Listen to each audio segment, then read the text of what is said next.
और श्रद्धा सुमन अर्पित करता हूं।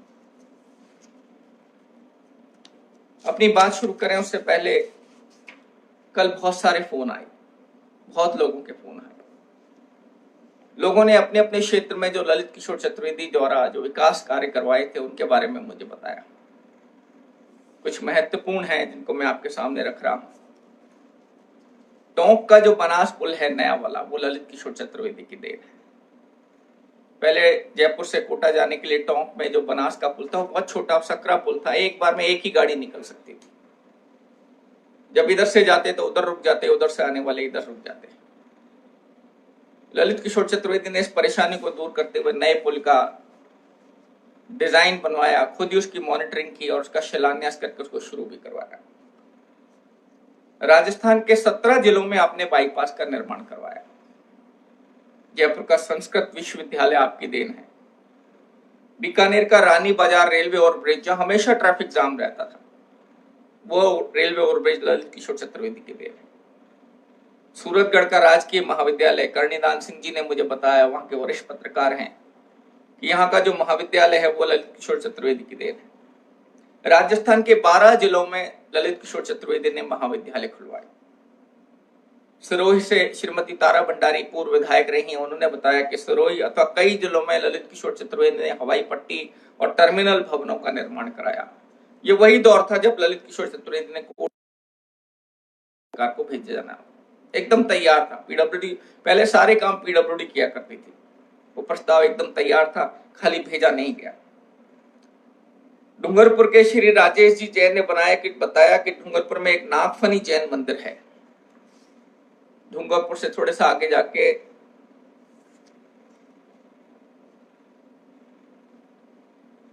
बिछीवाड़ा जगह है, वहां पर वो जैन मंदिर है। और 10 किलोमीटर नीचे इसके लिए बहुत बड़ा घाटा था जिसको काटना असंभव था।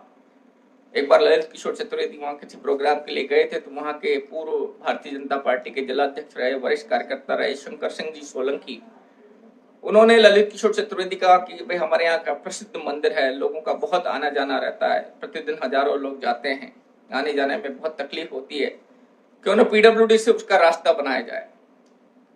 तो ललित किशोर चतुर्वेदी ने वहां के उस समय एक्सिन थे देवीलाल जी पटेल, बहुत ही दबंग काम करने में माहिर, उनको बुलाया और उनको कहा कि भाई ये घाटा कितने दिन में कर सकता है, कितने दिन में रास्ता बन सकता है। तो देवीलाल जी ने कहा मैं 6 महीने में इसको घाटे को काटकर, पहाड़ी को काटकर समतल रास्ता बना दूं। उन्होंने कहा कि 6 महीने तुम प्रण करते हो? बोला हाँ प्रण करता हूँ। बोला 6 महीने बाद आऊंगा उसका फीता काटने। बोला हाँ बिल्कुल आइएगा। और ललित किशोर चतुर्वेदी 6 महीने बाद गए, उसका फीता काटा। आज भी वहां हजारों लोग जाते हैं। राजेश जी बताते हैं कि वहां बनने वाली दाल बाटी बड़ी प्रसिद्ध है। निश्चित रूप से अब डूंगरपुर जाऊंगा तो वहां जरूर जाऊंगा। बाड़मेर के ललित बोहरा जी ने बताया कि उस समय कार्यकर्ताओं का काम पर्ची पे हो जाया करता था। अगर डूंगरपुर, बांसवाड़ा, जैसलमेर, सिरोही, जालौर का कोई कार्यकर्ता ललित किशोर चतुर्वेदी को पर्ची भेजता था ना कि साहब हमारे यहाँ ये काम नहीं हो रहा है, तो पर्ची पर वो काम हो जाता था। उसका रिप्लाई भी आता था कि भाई तुम्हारा काम मैंने कर दिया है, वहां जाकर उस व्यक्ति से मिलो। जयपुर के पत्रकार राजेंद्र राज जी ने बताया कि जब इमरजेंसी का समय था तब जयपुर से कोटा उनको जाना था, बस कोटा जाते ही वहां गिरफ्तार हो गए। तो जयपुर से कोटा जाने के लिए भारतीय जनता पार्टी में एक व्यक्ति काम करते थे, विजय सिंह जी, उनको लेकर, और ललित जी ने उस रास्ते के लिए एक मुसलमान का वेश बनाया, लुंगी पहनी, चेकदार बनियान पहनी, जालीदार, आंख में काजल लगाया, छोटी सी टोपी लगाई, और एक मुस्लिम के वेश में स्कूटर पर उस विजय सिंह जी को बैठाकर कोटा गए और वहां सत्याग्रह करते हुए पकड़े गए। सिरोही के ही हमारे कुमार मनोज वैद्य ने बताया कि माउंट आबू में 5 किलोमीटर दूर एक स्थान है गौमुख मंदिर, जो शिव मंदिर भी है और वशिष्ठ ऋषि का आश्रम भी है। 1200 फीट नीचे है वो, 750 सीढ़ियां हैं। एक बार ललित किशोर चतुर्वेदी किसी कार्यक्रम के लिए वहां गए तो उनका गौमुख मंदिर जाना हुआ। तो वहां के लोगों ने कहा कि साहब ये यहाँ आने पर बहुत अंधेरा रहता है, दिन में भी लोगों को आने जाने में परेशानी होती है, लाइट की व्यवस्था नहीं है। तो वहां एक इंजीनियर हुआ करते थे पीसी वैद्य, जो मांगरोल 12 के रहने वाले थे। ललित किशोर चतुर्वेदी ने उनको कहा कि भाई यहाँ लाइट की व्यवस्था होनी चाहिए। तो पीसी वैद्य साहब ने केबल द्वारा वहां लाइट तक पहुंचाई, आज भी वहां लाइट है, ललित किशोर चतुर्वेदी की देन है। आपने राजस्थान के 30 जिलों में बालिका महाविद्यालय खोलने का संकल्प लिया था और 28 जिलों में आपने बालिका महाविद्यालय खोले। अपने संकल्प को पूरा करने के लिए दृढ़ निश्चय की तरह वो काम करते थे।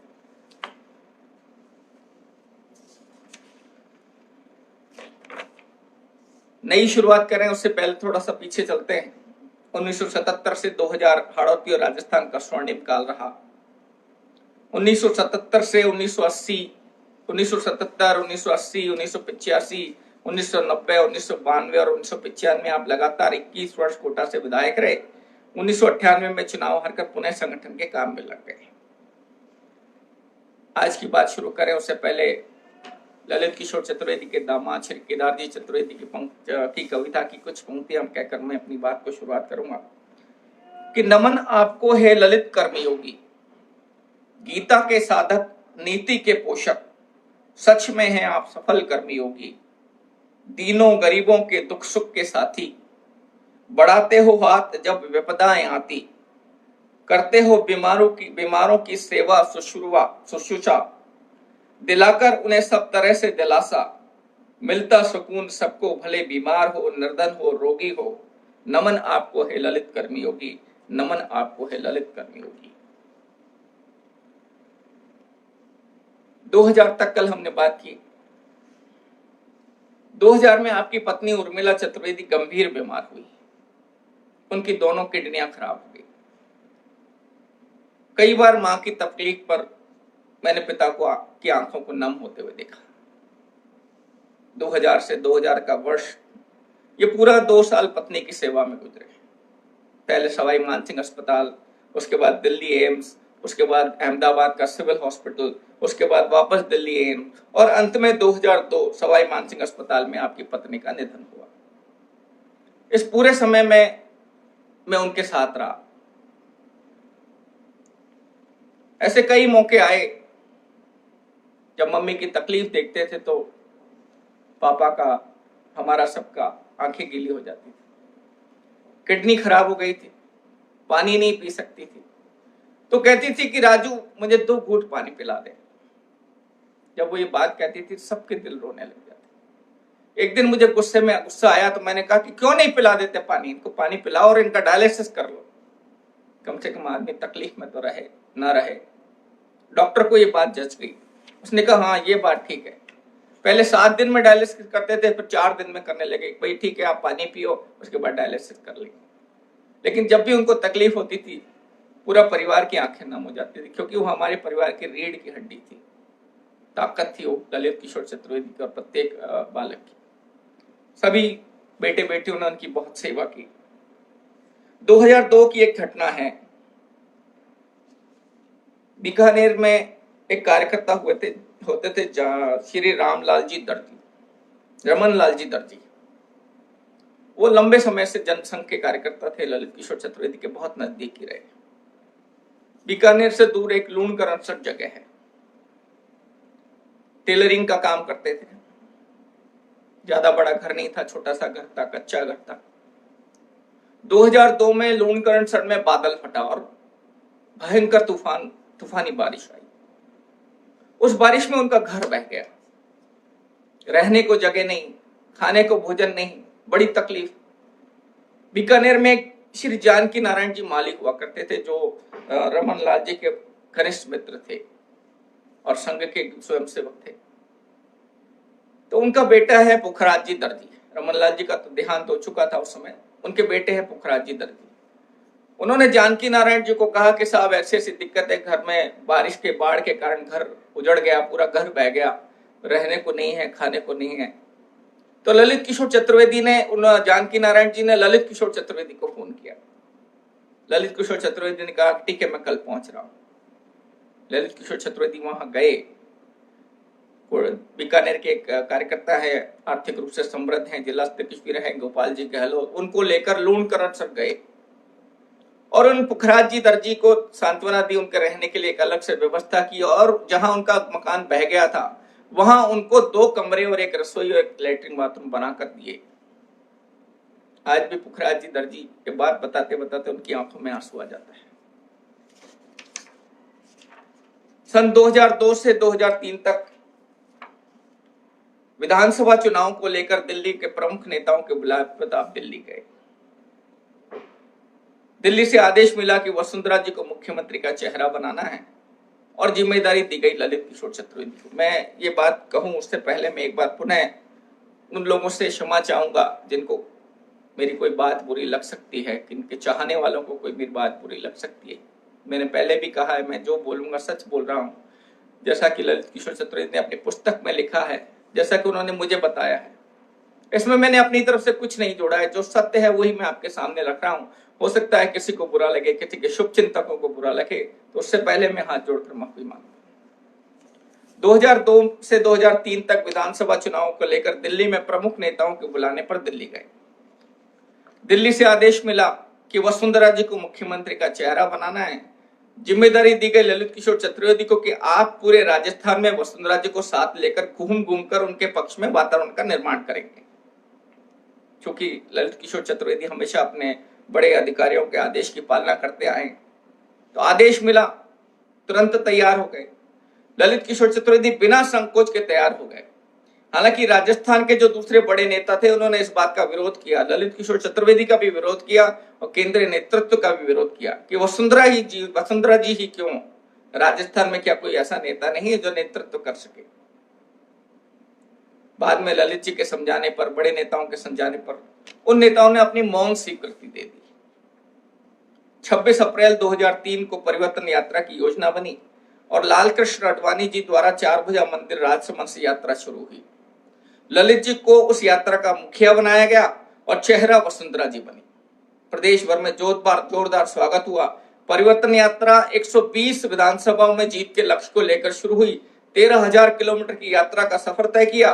वातावरण बदला और भाजपा ने पूर्ण बहुमत की सरकार बनी। लेकिन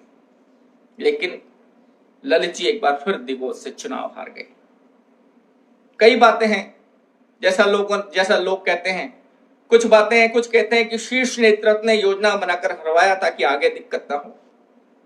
कुछ कहते हैं कि कोटा के ही कुछ युवा नेताओं ने कांग्रेस और आपस में साठगांठ करके ललित जी को हरवाया।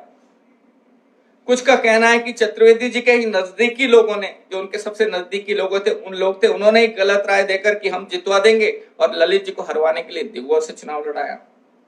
आज मैं इस वक्तव्य के मान से आज मैं आप लोगों के सामने इन सारी बातों को खारिज करता हूं, क्योंकि इस विषय पर ललित किशोर चतुर्वेदी से मैंने बहुत विस्तार से बात की। उनका कहना था कि दिगोद से चुनाव लड़ना मेरा गलत निर्णय था। मैं वहां की जातिगत व्यू रचना में फंस गया। दिगोद बेल्ट में 3 बेल्ट, दिगोद विधानसभा 3 बेल्ट हुआ करती थी, दिगोद, सांगोद और सुल्तानपुर। उन्होंने कहा दिगोद बेल्ट में मीणा बहुल होने के कारण पहले जो विधायक थे उनका टिकट काटना महंगा पड़ा। मीणा समाज के लोगों की जो नाराजगी थी, जितने वोट की हमने आशा की थी, वोट नहीं मिले। सांगोद बेल्ट जो राजपूत बहुल था, वहां जो ठिकानेदार थे भरत सिंह जी, जो कांग्रेस से चुनाव लड़ रहे थे ललित जी के खिलाफ, उनका राजपूतों में अच्छा दबदबा था, तो जो राजपूत समाज था उन्होंने भी भारतीय जनता पार्टी को वोट नहीं दिया। और सुल्तानपुर क्षेत्र जो रहा उसमें पार्टी की कमांड ढीली रही। इसके चलते मैं चुनाव हार गया। ये बात तो उन्होंने कही, असल में सच क्या है ये जनता अच्छी तरह जानती है। आज भी जब मैं दिगोद, सुल्तानपुर और सांगोद जाता हूं तो वहां की जनता इस बात का दुख मनाती है कि हमने चतुर्वेदी को हराकर बहुत बड़ी गलती की। हमने अपने पैरों पर कुल्हाड़ी मारी। खैर, जो होता है अच्छे के लिए होता है। 2004 में ललित किशोर चतुर्वेदी पुनः प्रदेश अध्यक्ष बने और राज्यसभा के लिए चुने गए। फिर संगठन का काम शुरू हो गया। कुछ समय बाद भाजपा की सरकार पर भ्रष्टाचार के आरोप लगे तो मुख्यमंत्री जी से अनबन हो गई। जिस तरह से वो प्रतिबद्धता से काम करते थे, भ्रष्टाचार के विरुद्ध हमेशा उन्होंने आवाज उठाई, तो अखबारों में बहुत सारी खबरें आई भ्रष्टाचार की। तो ललित किशोर चतुर्वेदी ने कई बार वसुंधरा जी से बात की, किसी मामले पर उनकी अनबन हो गई। 2004 में यह अनबन और बढ़ गई। जैसा कि लोग कहते हैं कि बहरोड, उस समय 2 उपचुनाव थे, एक बहरोड था और एक दूसरा मुझे नहीं याद कौन सा था। बहरोड उपचुनाव में वसुंधरा जी जसवंत यादव को टिकट देना चाहती थी, परंतु संगठन महंत चारनाथ जी को टिकट देना चाहता था। इस विषय पर भी तनातनी रही और टिकट चारनाथ जी के खाते में आया। 2 सीटों पर उपचुनाव था। लोग कहते हैं, आज भी लोग कहते हैं कि एक उम्मीदवार वसुंधरा जी का था और दूसरा उम्मीदवार ललित जी का भी था, और हुआ भी यही। ललित किशोर चतुर्वेदी प्रदेश अध्यक्ष थे तो दूसरे उम्मीदवार के चुनाव प्रचार में नहीं गए। वसुंधरा जी मुख्यमंत्री थी तो वो बहरोड चुनाव प्रचार में नहीं आई। परिणाम आया, भाजपा की बहरोड सीट चुनाव, भाजपा ने बहरोड की सीट जीत ली और दूसरी सीट हार गई। तनातनी और बढ़ गई।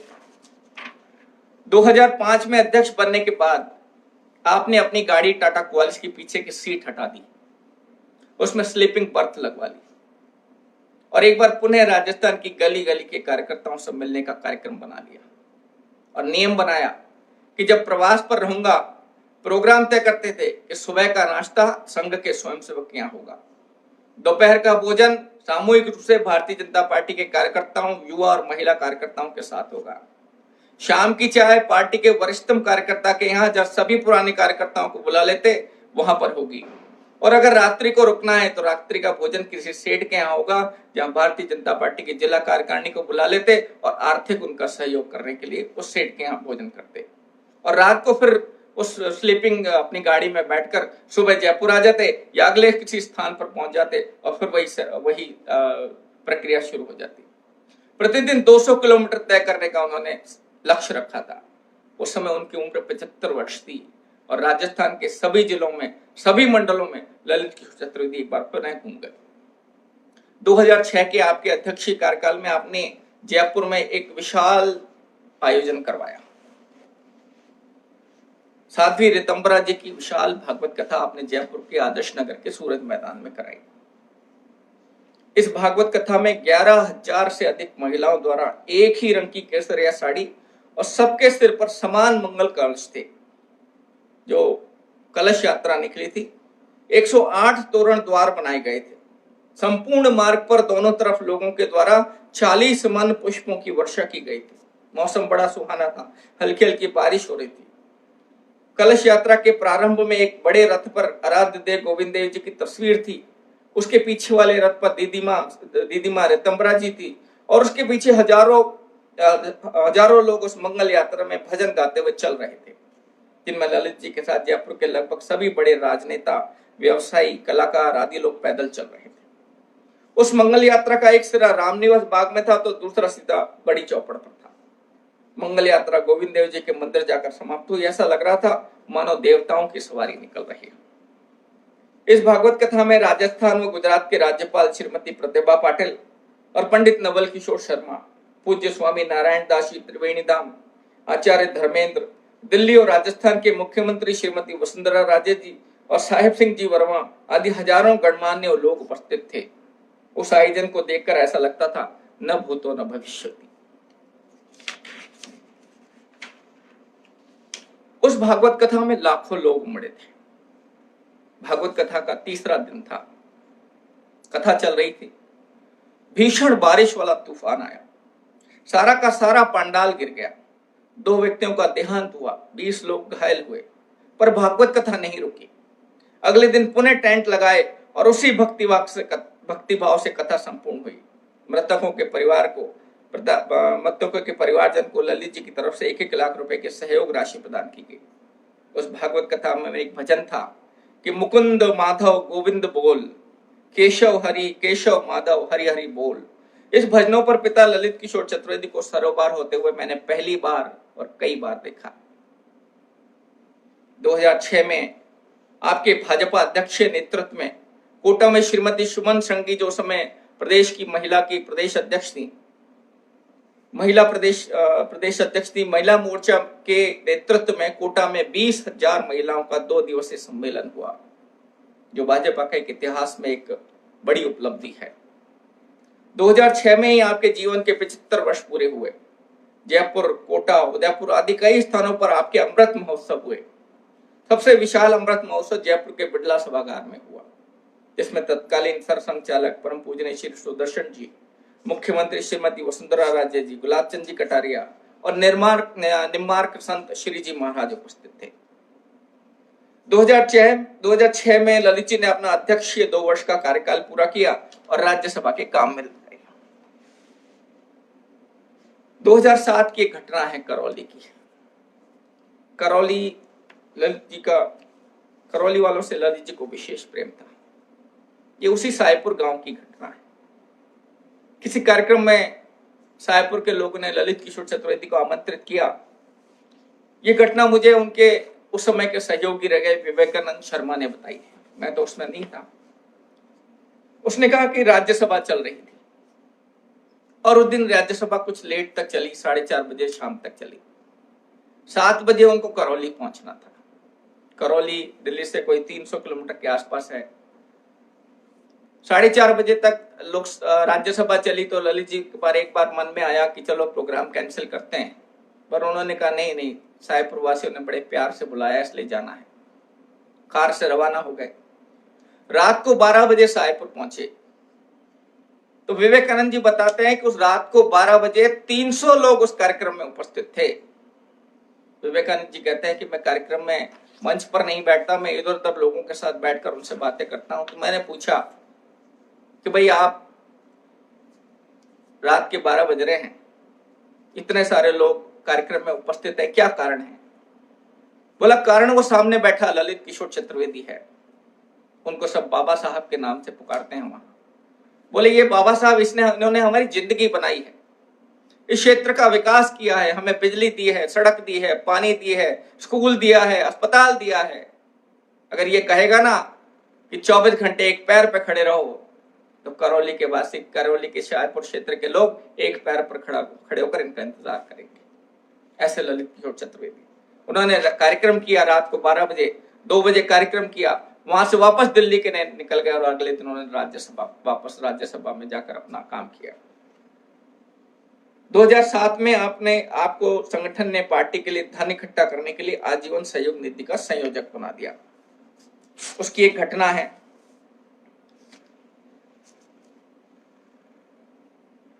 भारतीय जनता पार्टी के धन इकट्ठा करने के लिए आपने 380 मंडल में पहुंचने का काम किया। उसमें भारतीय जनता पार्टी के 380 मंडल हुआ करते थे। इस दौरान कई खट्टे मीठे अनुभव भी सामने आए।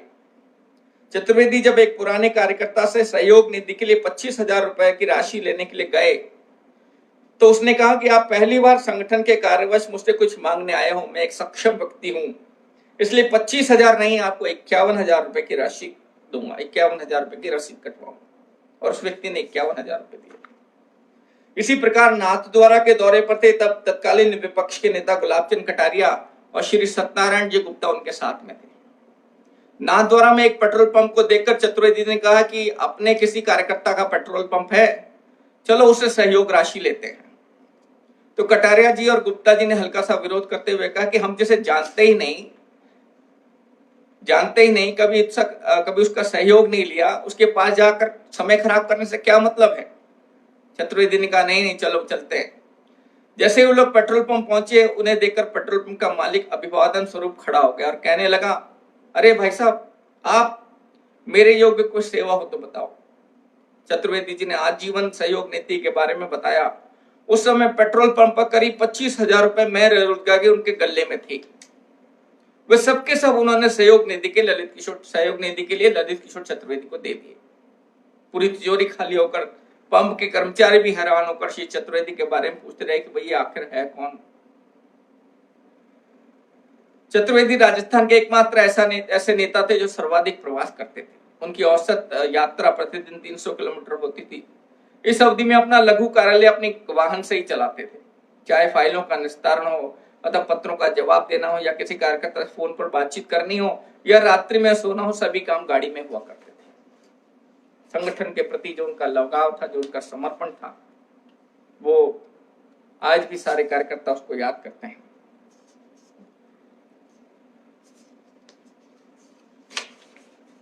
दो 2007 में दोपहर की गर्मियों में एक दिन आप जयपुर घर पर विश्राम कर रहे थे। घंटी बजी घर की। हमारी भाभी नीलम भाभी ने दरवाजा खोला। एक वृद्ध व्यक्ति सामने खड़े थे। उन्होंने कहा, भाई ललित कहाँ है, मुझे उससे मिलना है। तो नीलम भाभी ने कहा कि वो सो रहे हैं, कोई काम हो तो बताइए। बोले काम वाम कुछ नहीं है, बस उनको आशीर्वाद देना है। भाभी ने भी सोचा भाई कोई प्रमुख व्यक्ति है। उन्होंने फोन लगाया इंटरकॉम पे ऊपर। पापा ने फोन उठाया, बोले हाँ कौन है? बोले आपसे एक वृद्ध व्यक्ति मिलने आए हैं और कह रहे हैं कि ललित कहाँ है, मुझे उनको आशीर्वाद देना है। ललित कहाँ है? तो उन्होंने पूछा भाई किस काम से आए? तो उन्होंने कहा भाई काम वाम कुछ नहीं है, बस आपको आशीर्वाद देने आए हैं।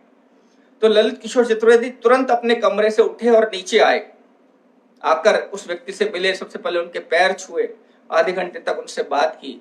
वापस उनको वो बाहर छोड़ने गए तो वो अपनी लूना पर आते थे। धन प्रकाश जी संघ के सबसे वरिष्ठ प्रचारक थे। उस समय उनकी उम्र शायद 94 वर्ष थी।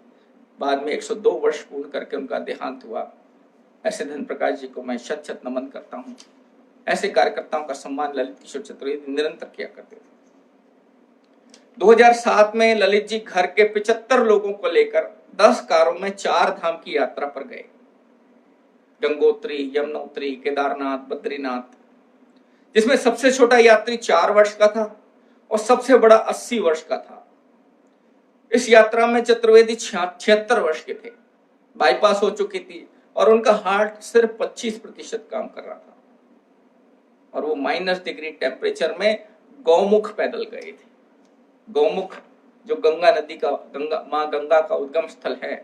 गंगोत्री से 18 किलोमीटर दुर्गम और फिसलन बड़ी चढ़ाई है जहां सिर्फ पैदल ही जा सकते हैं।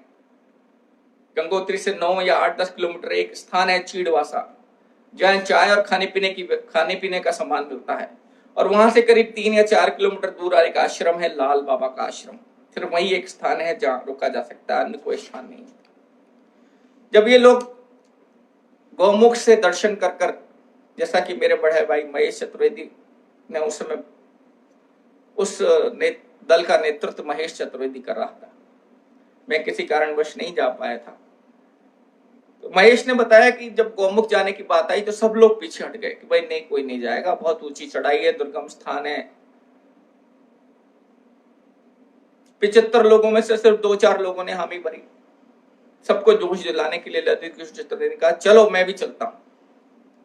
तो लोगों ने कहा भाई साहब आप कैसे जाएंगे, आप तो हार्ट के पेशेंट है, इतनी दूर चढ़ाई करके पैदल जाना। बोला नहीं कोई बात नहीं, चलो। तो उनकी प्रेरणा से उन 75 में जो पहले 4 लोग तैयार थे, उसके बाद 20 लोग तैयार हो गए। चढ़ाई करते हुए गौमुख पहुंच गए। गौमुख पे उन्होंने नहाने की इच्छा जाहिर की। तो महेश ने कहा भाई नहाने की जरूरत नहीं है, बहुत ठंडा पानी है, सर्दी बहुत है, आप वैसे ही बीमार आदमी, आप पेशेंट हो। बोला हम कहाँ बीमार है, इतने ऊपर चढ़कर आ गए, कौन कहता है हम बीमार है। तो उन्होंने कहा नहीं आप मुंह धो लो। उन्होंने पानी से मुंह धोया। मुंह धोकर जब वो वापस नीचे आने लगे तो बर्फीला तूफान आ गया। वहां से 4 किलोमीटर ये लाल बाबा का आश्रम है, गौमुख से नीचे आते हैं तब बड़ी मुश्किल से वो लोग तकलीफ पाते हुए, एक दूसरे को पकड़ते हुए उस लाल बाबा आश्रम के यहाँ पहुंचे, रात बिताई। कहते हैं कि जब हमने सुबह दरवाजा खोला तो 4-4 फीट बर्फ जमी हुई थी, इतनी भयंकर सर्दी थी। और ललित किशोर चतुर्वेदी ने शॉल और उसके ऊपर 2-3 कपड़े पहन रखे थे, थर-थर कांप रहे थे। पूरे सारे लोग 20 के 20 लोग थर-थर कांप रहे थे, लेकिन उनको जोश दिलाते हुए ललित किशोर चतुर्वेदी वापस उनको लेकर आए। और नीचे बैठे हुए लोग, उस दिन रात को वहां रुकना पड़ा, इसलिए सब लोग परेशान हो गए।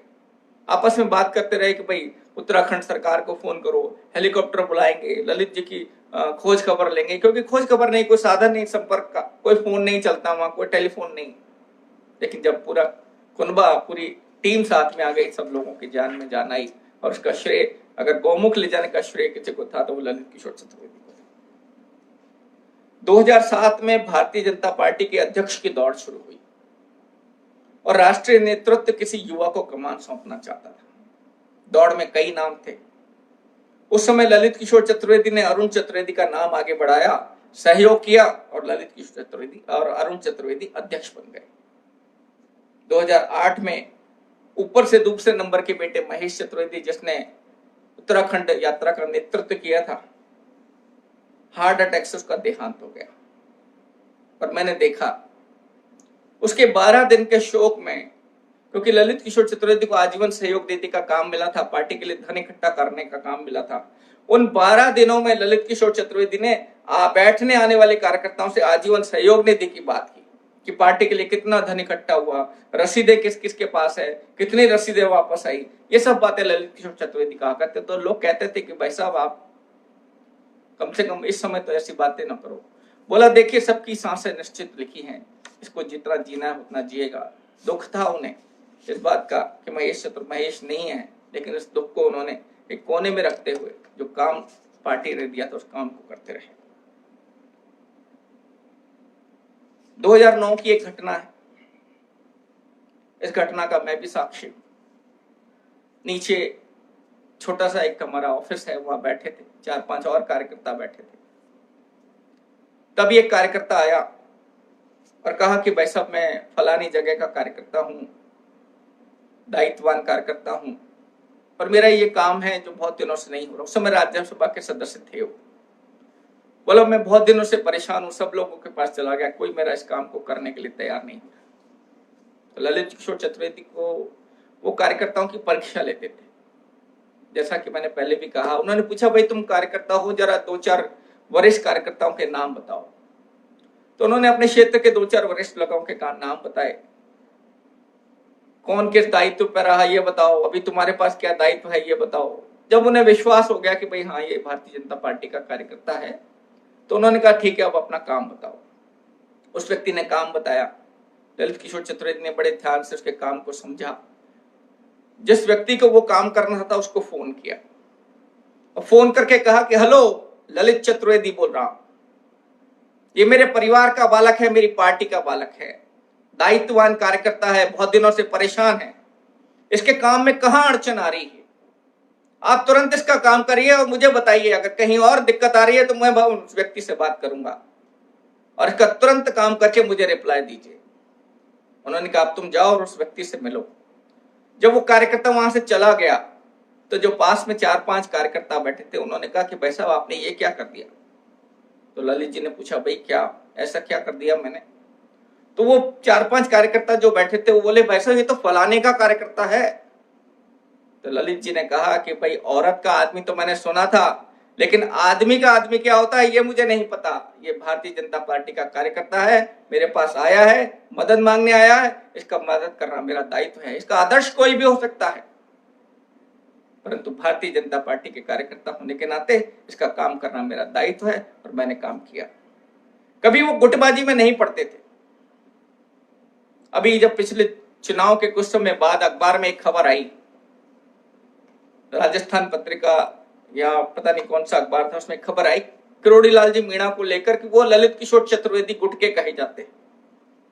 मैंने बड़ी मुश्किल से ढूंढकर उस पत्रकार से बात की जिसने वो लेख लिखा था। मैंने उसको कहा कि भाई आपने तो ललित किशोर चतुर्वेदी के जीवन भर की तपस्या को धूमिल कर दिया, मिट्टी में मिला दिया। उसने कहा कि भाई मैंने ऐसा क्या कर दिया। मैंने कहा आपने लिखा कि किरोड़ीलाल मीणा ललित किशोर चतुर्वेदी के गुटके थे। मैंने कहा ललित किशोर चतुर्वेदी वो कर्मठ कार्यकर्ता थे, वो समर्पित कार्यकर्ता थे, जिन्होंने कभी गुटबाजी की, ना कभी गुटबाजी को प्रोत्साहन दिया। किरोड़ीलाल मीणा तो एक कार्यकर्ता है, वरिष्ठ कार्यकर्ता है। क्या गुलाब जी उनके बनाए हुए कार्यकर्ता नहीं है? क्या ओम जी बिरला उनके बनाए हुए कार्यकर्ता नहीं है? क्या भवानी सिंह जी राजावत उनके बनाए हुए कार्यकर्ता नहीं है? क्या दूसरी जगह और ऐसे हजारों कार्यकर्ताओं का नाम मैंने गिरा दिया। मैंने कहा ये सब कार्यकर्ता भी ललित किशोर चतुर्वेदी के बनाए हुए हैं, उन्होंने कभी गुटबाजी नहीं की। आपने तो अखबार में गुटबाजी छापकर कि ललित किशोर चतुर्वेदी के गुट थे, आपने उनकी जीवन भर की तपस्या को धूमिल कर दिया। मैं इस बात का विरोध करता हूं और उसकी कंप्लेन मैंने अखबार में भी उस अखबार के मालिक को भी की थी। बाद में क्या हुआ मुझे पता नहीं। 2004 से लेकर 2010 तक आप राज्यसभा के कार्यकाल में आपने 40 से अधिक कार्यकर्ताओं के घर बनवाए, कई अनाथ बालिकाओं की शादियां करवाई, कईयों की नौकरियां लगवाई, व्यवसाय शुरू कराए, अनगिनत लोगों कार्यकर्ताओं की सहायता की जिसका वर्णन करने जाए तो कई दिन लग जाएंगे। उस समय राज्यसभा में हर साल 2 करोड़ का बजट मिलता था। 6 साल का कार्यकाल होता है, 12 करोड़ का बजट। तो आज भी मेरे पास लिस्ट लिपिबद्ध है, लिस्टबद्ध है कि ललित किशोर चतुर्वेदी के अपने 12 करोड़ के जो फंड था उस फंड में उन्होंने किस किस को कितना पैसा दिया। राजस्थान की कोई ऐसी संस्था नहीं, कोई ऐसा जिला नहीं है जहां उन्होंने पैसा नहीं दिया विकास कामों के लिए। वो कभी ये नहीं देखते थे कि ये भारतीय जनता पार्टी का कार्यकर्ता है इसलिए मुझे देना है। उन्होंने कांग्रेस के कार्यकर्ताओं को भी विकास कामों के लिए पैसे दिए। समाज के लोगों को जोड़ना, विकास काम कराना, ललित किशोर चतुर्वेदी इसके पर्याय रहे। 2010 में जुलाई में आपका राज्यसभा का कार्यकाल समाप्त होने वाला था।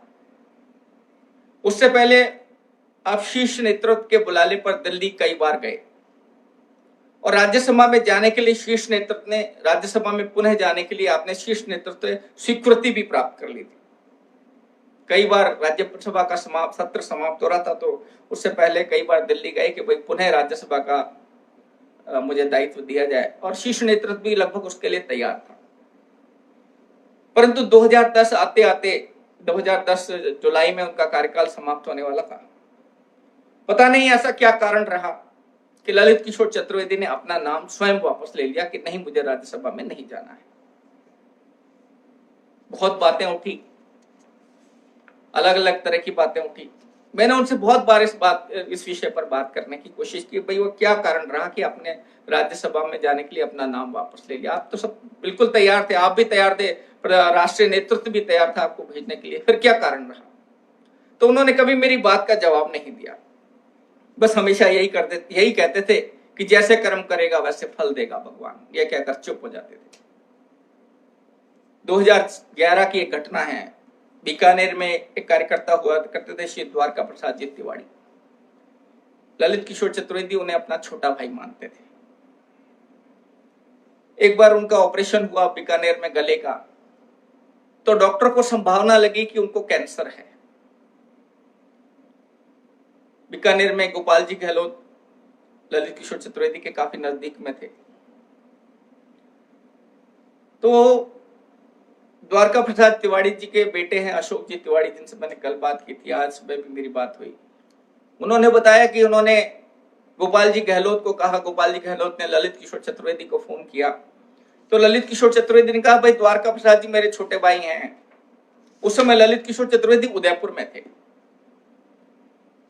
बोला ये मेरे छोटे भाई हैं और इन्हें मैं ही लेकर जाऊंगा इनके चेकअप के लिए। बॉम्बे हॉस्पिटल, बॉम्बे का जो टाटा हॉस्पिटल है, कैंसर के लिए स्पेशलिस्ट है, वहां पर उन्होंने कहा कि मैं इनको बॉम्बे लेकर जाऊंगा और इनका इलाज कराऊंगा। तुम लोग बीकानेर से जयपुर आ जाओ, मैं उदयपुर से सुबह जयपुर पहुंच जाऊंगा। ललित किशोर चतुर्वेदी अगले दिन सुबह फ्लाइट से उदयपुर से जयपुर आ गए। ये लोग रात्रि को बीकानेर से जयपुर आ गए। अगले दिन सुबह फ्लाइट पकड़कर ललित किशोर चतुर्वेदी, द्वारका प्रसाद जी और गोपाल जी गहलोत, ये 3-4 लोग बॉम्बे चले गए। इससे पहले ललित किशोर चतुर्वेदी ने बॉम्बे में एक श्याम जी अग्रवाल, डॉक्टर श्याम अग्रवाल हैं, हमारे पापा के बहुत घनिष्ठ हैं, बॉम्बे में हॉस्पिटल चलाते हैं कैंसर का ही। उनके छोटे भाई हैं जो कैंसर का हॉस्पिटल चलाते हैं और खुद आंखों का हॉस्पिटल चलाते हैं बहुत बड़ा, और बहुत सेवा भावी हैं। दीदी माँ के जो उनका आश्रम है वहाँ वो निःशुल्क लेंस प्रत्यारोपण का इलाज करते हैं। अब तक करोड़ों हजारों इलाज वो कर चुके हैं निःशुल्क। उनको फोन किया और बॉम्बे हॉस्पिटल का जो कैंसर स्पेशलिस्ट डॉक्टर था उसे समय ले लिया। जब ललित किशोर चतुर्वेदी द्वारका प्रसाद जी को लेकर गोपाल जी गहलोत और डॉक्टर श्याम अग्रवाल हॉस्पिटल पहुंचे तो लंबी लाइन लगी हुई थी। ऐसा लगता था कि जैसे 4 घंटे में नंबर आएगा। उस डॉक्टर को पता लगा कि राजस्थान से ललित किशोर चतुर्वेदी आए। सबको उसने कहा कि आप लोग सब साइड में हो जाओ। पहले ललित किशोर चतुर्वेदी और द्वारका प्रसाद जी तिवारी को बुलाया। उसने द्वारका प्रसाद जी का बहुत गहन अध्ययन किया, बहुत जांच की गहराई से।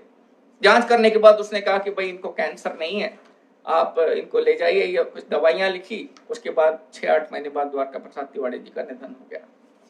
तो ऐसे कार्यकर्ताओं के लिए समर्पित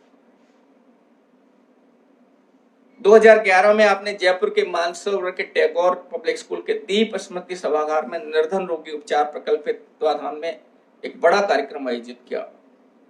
3000 लोगों का ये कार्यक्रम, जिसमें आपने और 3000 लोगों के इस कार्यक्रम में 350 डॉक्टरों का आपने सम्मान किया, मरीजों का सम्मान, और उन आर्थिक मदद करने वाले उन सभी समाज सेवियों का सम्मान आपने किया। एक बहुत बड़ा कार्यक्रम था 3000 लोगों का, जिसमें दीदी माँ रितंबरा जी और भाजपा के राष्ट्रीय अध्यक्ष नितिन गडकरी जी उपस्थित थे। और इस कार्यक्रम में नेपाल के तत्कालीन उपराष्ट्रपति श्री परमानंद जी झा आने वाले थे, परंतु वो किसी कारणवश नहीं आ पाए।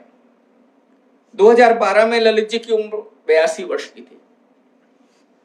कई वर्षों से उनका बायां घुटना बहुत दुखता था। जयपुर में एक्सरे कराया। शेल्वे हॉस्पिटल के डॉक्टर्स यहाँ जयपुर आते हैं। अहमदाबाद का जो शेल्वे हॉस्पिटल है, जो घुटना प्रत्यारोपण के लिए विश्व प्रसिद्ध हॉस्पिटल है, उसके डॉक्टर्स जब जयपुर आते हैं तो उन्होंने एक बार एक्सरे दिखाया तो उन्होंने कहा भाई घुटना रिप्लेसमेंट करना पड़ेगा, लेकिन आपकी उम्र 82 वर्ष है, इसलिए थोड़ा रिस्की है। बोला ठीक है, चलते हैं, देखते हैं क्या होता है। मैं और पापा दोनों उदयपुर चले गए, जो अहमदाबाद चले गए, अस्पताल में भर्ती हो गए। एक दिन भर्ती रहे, डॉक्टर ने सारी जांचें वांचें की, उन सब के परिणाम सही आए। तो वहाँ एक प्रमुख डॉक्टर थे, डॉक्टर विक्रम शाह, जो हॉस्पिटल के मालिक भी हैं और खुद ही ऑपरेशन करते हैं। वो ललित किशोर चतुर्वेदी के पास आए, बोले साहब हम आपका ऑपरेशन नहीं कर सकते। तो ललित किशोर चतुर्वेदी ने कहा भाई क्यों नहीं कर सकते? तो उन्होंने कहा आपकी उम्र 82 वर्ष है और एक आपका हार्ट सिर्फ 25% काम करता है, नॉर्मल आदमी का 40% काम करता है, और बुजुर्ग थे, हार्ट के पेशेंट थे, इसलिए 25% काम करता है, इसलिए हम आपको ऑपरेशन नहीं कर सकते। तो बोले क्या रिस्क है? बोले रिस्क ही रिस्क है, कुछ भी हो सकता है, आपकी जान भी जा सकती है। तो ललित किशोर चतुर्वेदी ने कहा कि देखो, प्रभु ने जितनी सांसें लिखी है उतनी सांसें तो मुझे भोगनी ही भोगनी है। अगर आपके हाथों ही मेरी मौत लिखी है तो शायद मैं यहाँ। उन्होंने छोटा सा किस्सा कई बार हम पढ़ते हैं, वो हंस का, कि भाई एक हंस, कुछ देवता आ रहे थे तो एक तोता जो सभी देवताओं का मजाक उड़ा रहा था, जब यमराज जी घुसे तो वो तोता उनको देखकर हंस पड़ा। तो यमराज जी भी उसको देखकर हंस पड़े, तो उसको लगा कि आज तो मेरी मौत निश्चित है, बचना क्या करें। तो उसका एक मित्र था हंस, उसने कहा चल मैं तेरे को एक सेफ जगह ले जाता हूँ। तो उसको तोते को उसने अपनी पीठ पर बुलाया और हजारों किलोमीटर दूर जाकर एक घोंसले में उसने उसको छुपा दिया। जब वो छुपा कर वापस आ गया तो यमराज जी जब वापस निकले तो हंस को देख कर मुस्कुराए और बोले कि अच्छा छोड़ आया उसको, वहां उसकी मौत वहीं लिखी थी। और वहां एक डाल पर अजगर लेटा हुआ था और उस घोंसले में से उसने उस तोते को पंजा अपने मुंह में डाला और खा गया, उसकी मौत हो गई। तो उन्होंने घटना सुनाई कि हो सकता है मैं अहमदाबाद इसलिए आया हूं कि आपके हाथ मेरी मौत लिखी और आप मौत लिखी और मैं यहीं मरूं, इसलिए आप जरा भी संकोच मत करो, आप तो ऑपरेशन करो, जो होगा वो प्रभु की देन है। उस व्यक्ति ने ऑपरेशन किया और बाद में उनकी जो शेल्वे हॉस्पिटल की एक पुस्तक आती है उसमें लिखा कि हमने पहली बार 82 वर्ष की उम्र के ललित किशोर चतुर्वेदी का ऑपरेशन किया। वो सिर्फ इसलिए किया कि उनकी विल पावर थी, उनका जो जोश था उसे देखकर हमने ऑपरेशन किया और ऑपरेशन सक्सेस हुआ, सफल हुआ, और ललित किशोर चतुर्वेदी बाद में आराम से चलने फिरने लगे। 2013 में आपके नेतृत्व में ललित किशोर उर्मिला देवी चैरिटेबल ट्रस्ट के तत्वाधान में कोटा में सर्व समाज का एक सामूहिक यज्ञोपवीत संस्कार कार्यक्रम आयोजित किया गया, जिसमें दलित समाज, सिंधी समाज, जैन समाज, ब्राह्मण समाज के 51 बटुकों का यज्ञोपवीत गायत्री परिवार के पंडितों द्वारा किया गया, जिसमें करीब 1500 से ज्यादा लोगों ने हिस्सा लिया। 2010 से 2014 संगठन का कार्य करते हुए मैं आपके साथ रहता था, क्योंकि उम्र ज्यादा होने के कारण कई तरह की दवाइयां चलती थी जिन्हें मैं संभालता था। इस बीच 2 बार गंभीर रूप से बीमार हुए और कई दिनों तक अस्पताल में भर्ती रहे। यहाँ एक बात मैं बताना चाहूंगा कि 2002 में जब ललित किशोर चतुर्वेदी की पत्नी उर्मिला चतुर्वेदी का देहांत हुआ, तब एक ट्रस्ट का निर्माण किया गया, श्रीमती उर्मिला देवी चैरिटेबल ट्रस्ट। और जो काम, सेवा का काम, मेडिकल का काम ललित किशोर चतुर्वेदी 2002 से करते आ रहे थे, 2003 में उसको रजिस्टर्ड कराया गया। और जो 4-4.5 की संख्या में आपको बताता हूं, ये उस 2003 के बाद की है। और उन पूरे 4,500 लोगों का सारी जानकारी हमारे पास है, 1 से लेकर 4,500 तक। कौन व्यक्ति था, किसके रेफरेंस से आया, कितना पैसा सरकार ने दिया, कितना पैसा ट्रस्ट ने दिया, किस व्यक्ति ने कितनी मदद की, कहाँ का रहने वाला है, सारी जानकारी एक पूरी फाइल हमारे पास है। और ललित किशोर चतुर्वेदी के जाने के बाद भी वो काम निरंतर चल रहा है। आज हम उतना आर्थिक सहयोग तो नहीं कर पाते हैं, लेकिन फिर भी जहां तक हो सकता है लोगों का सहयोग करते हैं। ललित जी के समय भी माननीय बोहरा जी उस काम को पूरा देखते थे। उनके सहयोगी के रूप में कोटा में अनिल जी औदिच और तेज प्रकाश जी जांगड़ और जयपुर में हनुमान जी खंडेलवाल उस काम को देखते थे। और आज भी कोटा में अनिल जी और तेज प्रकाश जी इस काम को देख रहे हैं और जयपुर में हनुमान जी खंडेलवाल उस काम को देख रहे हैं। आज बोहरा जी हमारे बीच नहीं है, जो वो निरंतर उस काम को करते हुए चले गए। 2013 में विधानसभा चुनाव थे। उस दौरान वो कोटा में ही थे। उस समय ललित जी की बड़ी भाभी का देहांत हुआ था। नरेंद्र मोदी जी की सभा थी, 12 दिन का शोक था, इसलिए उस सभा में नहीं गए। बाद में नरेंद्र मोदी जी का फोन आया, जिसको मैंने ही उठाया था और ललित जी से बात कराई थी। जब हम अहमदाबाद में सिविल हॉस्पिटल में मम्मी एडमिट थी, तब उस दौरान नरेंद्र मोदी जी मुख्यमंत्री होते थे, तो कई बार नरेंद्र मोदी जी से मैंने उनकी बात कराई थी। उनका बहुत अच्छा संपर्क था नरेंद्र मोदी से। 2013 में कोटा में घर पर कमरे में गिरने के कारण कूल्हे की हड्डी में हेयरलाइन फ्रैक्चर हुआ, तो डॉक्टर्स ने उन्हें 30 दिन बेड पर रहने को कहा। तैयार नहीं हुए, बोला नहीं हम बेड पर नहीं रह सकते। मैंने कहा डॉक्टर साहब आप इनको 30 दिन के लिए अस्पताल में ही भर्ती कर दो, कहीं नहीं जाएंगे तो अस्पताल में रहेंगे तो बेड पर रहेंगे। बोला जाऊंगा लेकिन एक शर्त पे कि तुम मेरे साथ चलोगे। मैं उनके साथ गया और 30 दिन हम दोनों अस्पताल में रहे और अस्पताल में प्रतिदिन हजारों कार्यकर्ता मिलने आते थे। चुनाव का समय था, कोटा में वसुंधरा जी की एक बहुत बड़ी सभा हुई थी। उस समय का समय 2013-14 में आप कभी कभी भाजपा कार्यालय चले जाते, वहां बाहर लॉन में बैठ जाते तो वहीं लोगों का जमघट लग जाता और कार्यकर्ताओं के कुशल क्षेम का ललित किशोर चतुर्वेदी कार्यकर्ताओं के दिलों पर राज करते थे। कार्यकर्ताओं के लिए समर्पित भाव से 24 घंटे 365 दिन खड़े रहने वाला अगर कोई नेता था वो ललित किशोर चतुर्वेदी था। आज 2000 से लेकर 2014 का ये सेवक कालखंड यहीं हम समाप्त करते हैं। कल पुनः 1:15 पर उनके जीवन के दर्शन पर कुछ बात करेंगे। कल 2-3 उनके जीवन की अंतिम घटनाएं हैं। एक उनके जाने से पहले की है, एक उनके जाने के बाद की है, वो मैं आपको बताऊंगा। और उसके बाद कुछ समय उनके जीवन दर्शन की, उनका व्यक्तित्व कैसा रहा, ये मैं आपको बताऊंगा। आज अपनी बात समाप्त करने से एक बार पहले एक बार पुनः पत्नी सिमंती द्वारा लिखी गई कविता का एक छंद कि जीवन की हर आस तुमसे थी बंधी, जीवन की हर आस तुमसे थी बंधी, सांसों की हर डोर तुमसे थी बंधी, क्या कहें चाहते थे देखना आपको अपनी अंतिम सांसों तक, क्या कहें चाहते थे देखना आपको अपनी अंतिम सांसों तक, यही कहती है कार्यकर्ता की हर धड़कन धड़क धड़क कि पार्टी में भी बेटे जैसा लाड़ मिला सबको, अपना नेह से भरा दुलार मिला सबको, जब भी चाहा जी भरकर अपलक नैनों का प्यार मिला सबको, जब भी चाहा जी भरकर अपलक नैनों का प्यार मिला सबको। एक बार पुनः सभी का बहुत बहुत आभार।